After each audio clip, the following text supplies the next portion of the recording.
Kumusta mga pare? Hali kayo at suportahan ang aking pagbablog. Dito nga pala yan sa Puerto Galera mga pare. Dito nyo makikita ang magagandang tanawin mga pare. Tingnan nyo. Pagmasdan ang magagandang tanawin dito sa Puerto Galera. Dito nga pala yan sa bundok. Presko at mahangin. Yan, at kumuhay na nga pala ako dyan mga pare. Habang yung mga bata nagpapasabay nga pala pahulo. Isabay daw sila dahil malayo pa ang lakarin nila.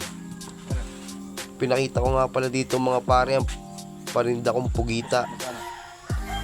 Nasa 2 kilo nga pala ang isa niyan. Binili yan ni kuya. Tayo sa pusit. At may paninda rin tayong pusit mga pare.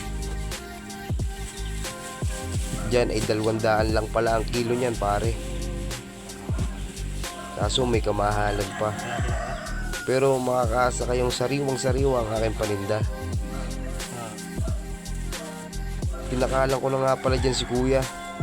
Pasensya na kayo mga pare dahil maliit lang ang aking timbangan. Yun, nahulog pa. Uy mga pare, kung bago ka pa lang, mag-like and share na. At subscribe. Salamat.